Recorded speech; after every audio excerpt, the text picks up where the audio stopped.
Welcome to On the Edge with April Mahoney Brains. Here, this is the spot where the conversation is pointed, the guests are sharp, and the responses are never dull. Welcome home, Brains. There's only one requirement to hang out on the edge, is that you open your big brain and close your small mind. Did you bring your thinking caps? It's time to put them on, because the conversation starts now.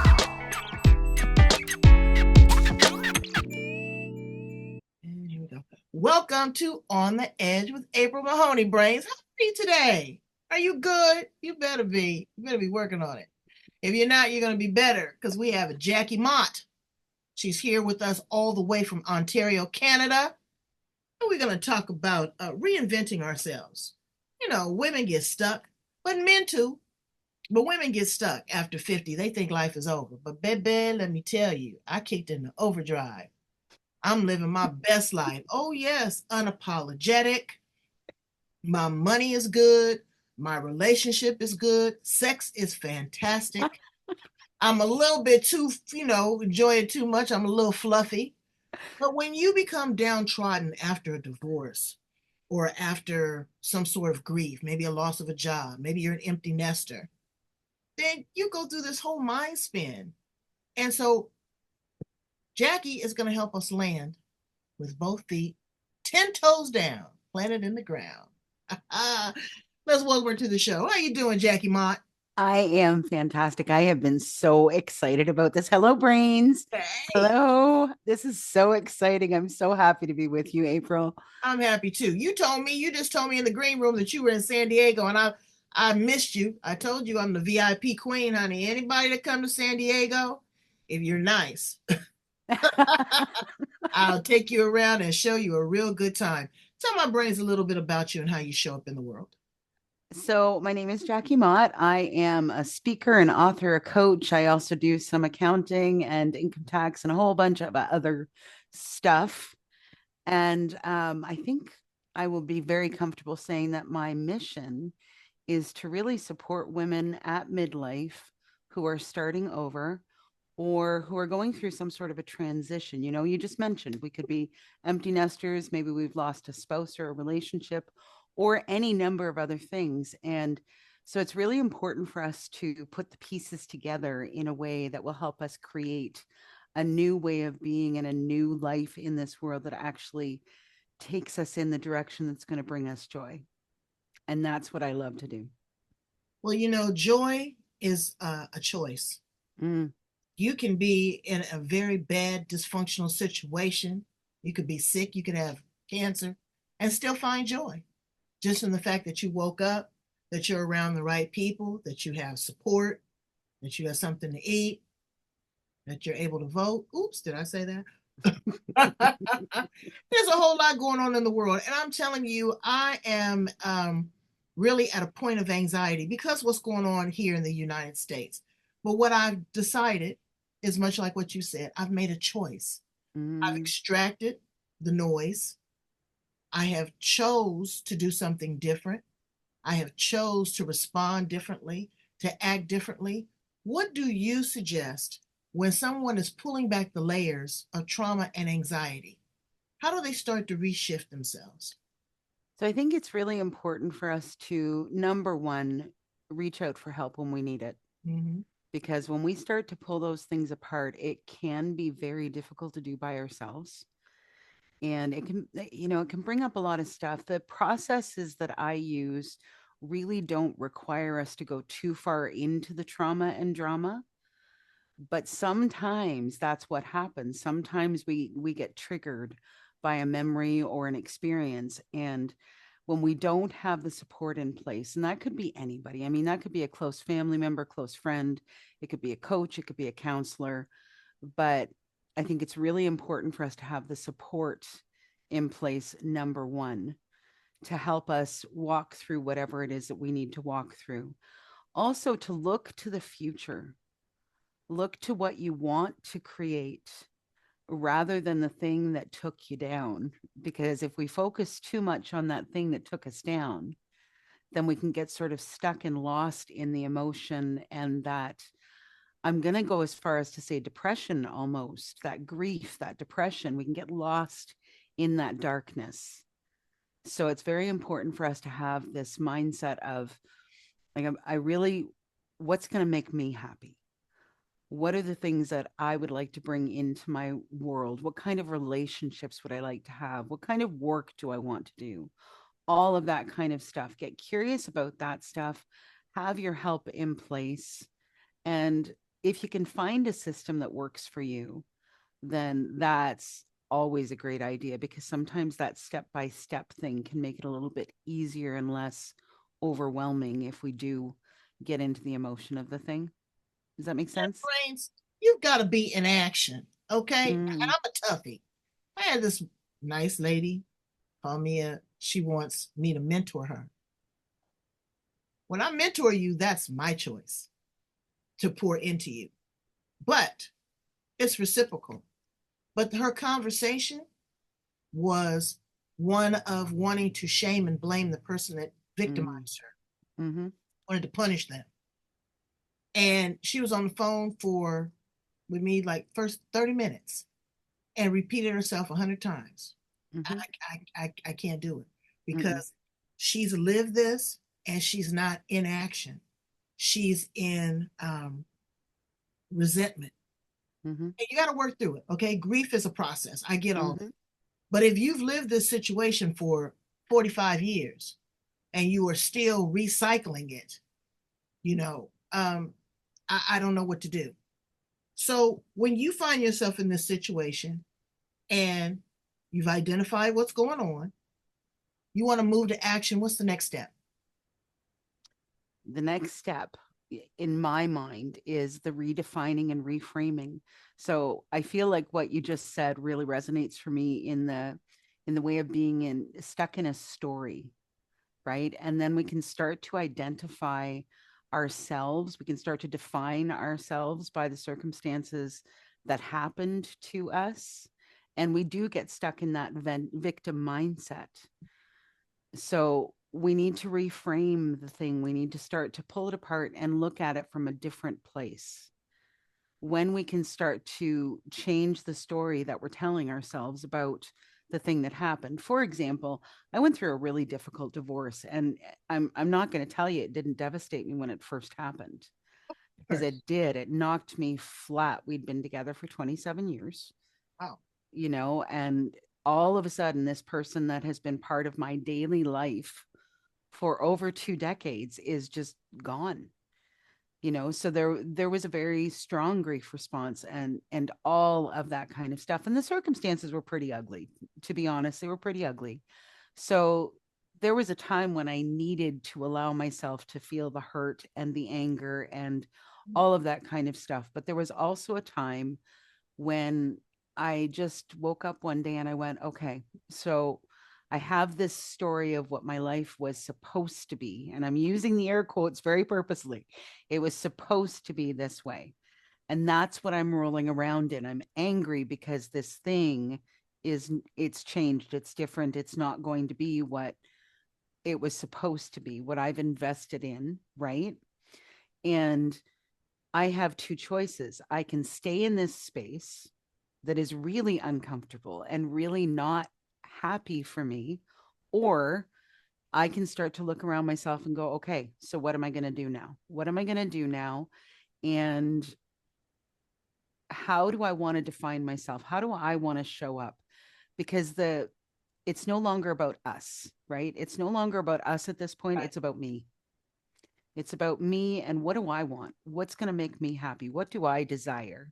Mhm. And then start to look for those opportunities. Reach out to your people. Go out there and start telling yourself a different story, because the truth can be that this is the very best thing that ever happened to you. Absolutely. Absolutely. But Because you I don't have want to be nobody open that to don't want me, not even a cat. Really. That you're bumping your head against the wall. And ownership, yeah. okay? Everybody talks about the victim mentality. You Mm, contribute something to it. mm-hmm, Something. I don't want to be the blamer, but I want you to come to the realization that, hey, Maybe you didn't cook dinner. Maybe you didn't keep yourself up. Maybe you didn't keep the house clean. Maybe you were mean. Maybe you cussed. Maybe you ignored. Maybe you was dipping out on the side. Who knows?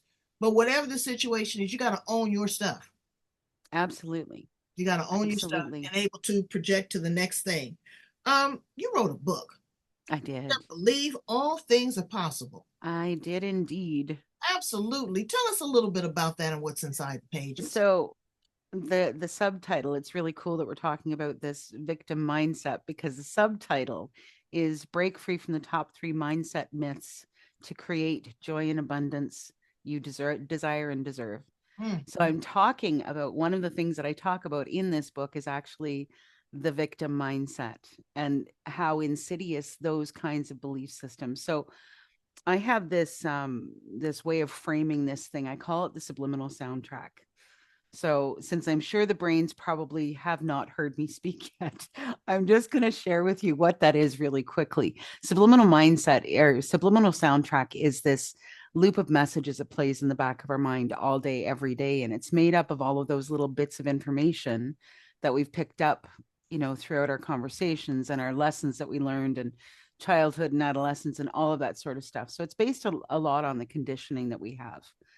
And as long as we are not aware of that stuff that's happening back there, it can take us into really crazy places. mhm, There are mhm, two things that we need to really understand about this thing. The first is that what we believe to be true will be true for us, even if it's based on completely incorrect information. And the second is that we create our circumstances to support the belief systems that we carry. mm, So these are the things that I talk about in this book. So much of it is about the mindset and the idea of, if I am going around with this idea that I'm a victim of this person or this circumstance or whatever that looks like, then I am actually going to create the circumstances that make that true. mhm. Absolutely. You're going to draw that energy. Absolutely 100%. Would you share an excerpt from the book? I will indeed. I will indeed. So in the book, we go in reverse order. So we go myth number 3, 2, and 1. So myth number 1, and this was the one that I was called to pull up when you mentioned that we had this opportunity. Myth number 1 is I'm not enough. Mm, mm, mm. This one, wow, this one is powerful. So I say I've purposely left mindset myth number 1 for the end because in my experience, it's the most difficult to break. Remember the grass in my garden and the pervasive root system that had intertwined with everything. The main reasons this myth is so difficult to break is that it's often the result of childhood trauma. So it's part of your very earliest conditioning and has been part of our landscape for most, if not all, of our lives. Mindset myth number 1, I'm not enough. It can show up in many ways. Some of the more common I'm not are I'm not pretty enough. I'm not smart enough. I'm not wealthy enough. I'm not strong enough. And just about any other variation you can think of on that theme. And it often causes us to make poor choices and decisions for ourselves without even realizing or understanding that's what we're doing. Remember, what we believe to be true will be true for us, even if it's based on completely incorrect information. So when we begin to buy into the beliefs that we are unworthy or undeserving of anything, it will absolutely dictate the choices and decisions we make. The fact is that the perfect relationship with the perfect partner might be standing right in front of you. But if you don't feel worthy of that relationship or that partner, will you move toward it or away from it? Right. You'll choose your partner based on who and what you feel you deserve. Exactly. And the circumstances. Mm, Now, you might get some cat daddy that'll come in there and try to meow you and put you under, have you under the Spengali, and you know that it is the warning signs of the same joker that you had the last time, but it's the absolutely. familiar. So allow yourself to be comfortable with being uncomfortable, Mm-hmm. you know? And as you shift, right? As you shift, then also be conscious of those things. Like, is this something that I want to carry into my next relationship? Is this the do I want that same kind of person? What do I like? What do I not like? What do I want? What do I need? Okay. All of those are really important questions to be asking ourselves because, we have these patterns. We choose the same type of person again and again until we break the pattern. Okay. So now I'm going to hold your feet to the fire. Please do. Okay. You served it up. I want to see if it holds true. Yes, You're single now? I am. Okay. And so what are some of the things, key values that you learned, maybe about yourself or about the next person, but also the level of tolerance? Because we're women of a particular age. We can't re-raise no grown folks. They already grown, they got some bad credit. He may have a bad back, he might be a mama's boy, whatever the situation may be. But what's your boundaries? What are you willing to give up? And what have you learned? Oh, so many things. So boundaries are probably the most important to me are always about respect and about like treating each other with care and kindness. Because even when things get rough, you don't need to beat each other up. There's Right. enough people out in the world that are doing that. You don't need to be doing that to each other at home. I want someone who's responsible. I want someone who is going to partner with me so that I'm not, doing all of the heavy lifting by myself. I Gotcha. want someone who is going to be, passionate about something, passionate about life. Passionate about you. Well, that too. I mean, that's of course, right? Of course. I Yeah. mean, and you know what? And I say that because Jackie, women lose their sexy. Yes. Yes, we Lose do. they lose their sexy. And sexy is sometimes provocative, sometimes it's just an air of confidence. Mm, Sometimes it's changing your eyeglasses and putting on a different color lipstick. mm-hmm. But it is doing something that makes you feel different that draws attention. Because Yes. after you broke up with your ex, Mm, you reinvented yourself. And I know yes. that you ran into some of those people that you knew when you was married for 27 years. And they said, "Oh, Jackie, you look wonderful. You're glowing. You're smiling." Mm-hmm. They expect for you to be down in the dumps. Mm, And you can't, I mean, they do. And they like that. They like that. right. So put Right. on a facade, brains, whether you feel it or not. Mm, I love the book. Pull that up again. Let me see mm. that one more time. I want to get a, that is beautiful. Is that on Amazon? It is. Okay. It is indeed. You can find it either under Jackie Mott or under Believe All Things Are Possible on Amazon. And then you can get it the next day too. You are good with the numbers. How Oh, did you yeah. find yourself in the accounting space? So that's an interesting story. So I became a mom when I was 17. And there was a lot of challenge around that. In fact, a lot of the challenges that I faced in my marriage and later in life were a result of some of the factors that happened around that event. Mhm. But I ended up going back to school at a certain point, thinking that I was going to become a secretary, right? There was a career college that wasn't very far from my home and, walking distance, right? So I could drop my son off at his school and then walk on to my classes. And um, I went to enroll for the secretarial program. I think it was a 6-month program. And when I went in the door, the fellow that I met with, it was actually kind of cool because he did this, what do they call it, aptitude testing. Mhm, mhm, mhm. And so he takes my results, he goes away, he comes back in, and he said, "Well, like, yeah, you have an aptitude, you could do this for sure. And we have another program that it's longer and it would open more doors for you. So have you ever thought about getting into the accounting field?" And I went, "Well, no, I hadn't." And he said, "Well, this program," so I think it was an 18-month, if I can't remember, it's a long time ago. But anyway, it included the accounting and some business stuff and, business admin and stuff like that. So it was all sorts of stuff. And he said, then you can get into jobs doing accounts payable or accounts receivable or you can further your education, whatever you want to do. And I went, okay, more opportunities, better opportunities means that it's going to take a bit more time, but hopefully I'll be able to give my son a better life Mhm. as a result of of doing this. So that's actually how it happened. Things are pretty rough with him. He went through some like learning difficulties and stuff like that. So it was very difficult for me to hold a job.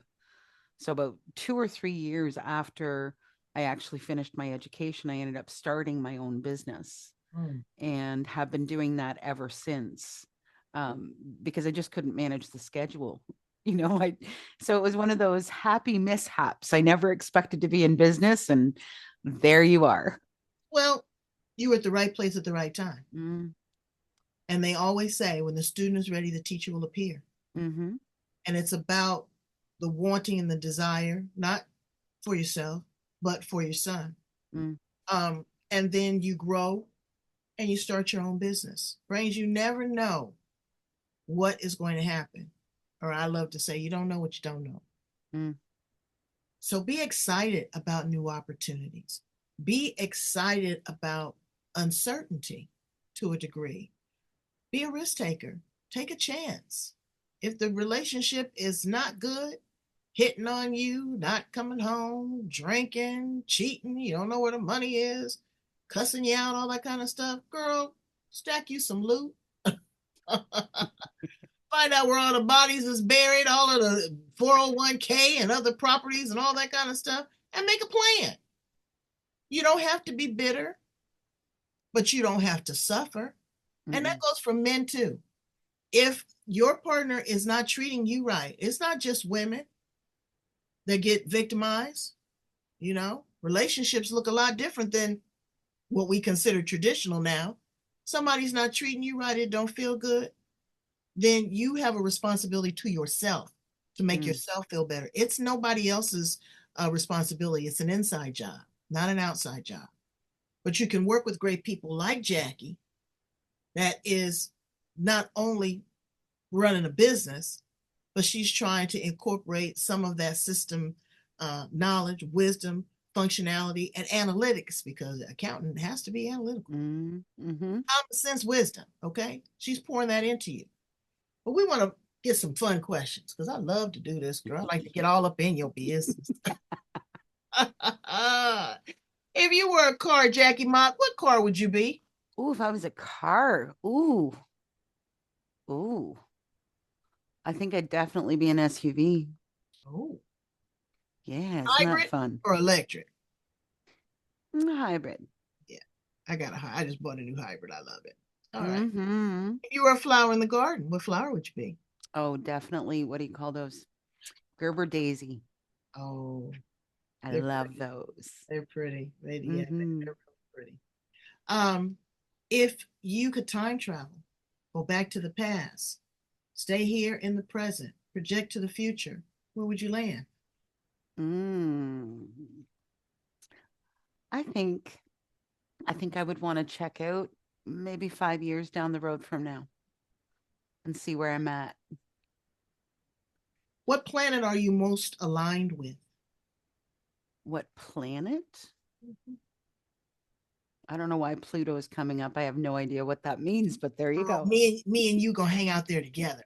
I want to Okay. be out there, either Pluto or Saturn. I like all the Ooh. rings of Saturn. It just looks like Uh-huh. something is going on all the time. I love that. Indeed. Yeah. If you were an appliance in the kitchen, what appliance would you be? The oven. All right now. Why would you be the oven? Oh, because it's kind of hot. Yeah, okay. Oh yeah. Oh yeah. All the good stuff cooks there. See, I'm the polar opposite. I want to be the refrigerator. I just want to sit Okay. somewhere and chill. Nice. And then when it gets too hot, when it gets too bad, I can put you in the freezer. How about that? If you had an opportunity to have a conversation with a 25-year-old Jackie Mott, what would you say to her? Pay attention. Pay attention to what's going on in your life and start making some decisions for you. Okay. All right. What's left on your life list? What else do you want to Oh, do? so many things. So many things. I want to travel. I want to see, there's so many places I want to see. Um, I want to be on big stages. I want to be sharing a message of love and joy and hope, because there's always hope. And that's one of the things that we can forget sometimes. Things are so temporary, right? Hope. There's always hope for the future. Things can always get so much more beautiful and better. It can. Well, you have been a wealth of information. I thank Mhm. you so much, my Gerber Daisy. Thank you, April. Thank Uh, you, Brains, for joining us. Absolutely. Tell my brains how to get in contact with you. I'd love for them to work with you, have a consultation with you, and also pick up a copy of the book. How do they find you? So, okay. So, yeah, the book again is Believe All Things Are Possible. It's available on Amazon. And if I'm not mistaken, actually, if you have one of those e-reader thingies, I left the price at like $1 or something Wow. for those because it's just about getting the information out there, right? My website is jackiemott.com. You can email me at jackie@jackiemott.com. There is a free download if you do jackiemott.com with the slash free gift. It's called 5 Reasons You Need to Be a Priority in Your Own Life. It's free download, grab it. And I'm on Facebook. I'm pretty much all over the place. And I've just been uploading a whole bunch of my old shows onto YouTube. So Good. check out the YouTube channel as well. There's a lot of valuable resources, and connection is the key. You're not Mm. alone. You don't have to be sad. That's a choice, that's an option. You could go out Pluto somewhere and figure out what you want to do. Circle like the rings of Saturn. Mm. Explore, but don't be afraid. Okay? Freedom is not fear. Are you free to be afraid or are you afraid to be free? That's what we Mm. know. Here on the edge. We want you to go and look and listen to other edgy conversations right here at this address. You see it right here in your face? Love, like, share, and subscribe. Go to Jackie's website. We're going to pull all of her information in the back, but make that connection. If nothing else, have the conversation. As I said before, you don't know what you don't know. Thank you Mm. so much for being here with me, Jackie. I appreciate you. Come back to San Diego, girl, so I can turn you loose. All Oh, yes, ma'am. Thank you very much. right. Bye, brains. Have an amazing day.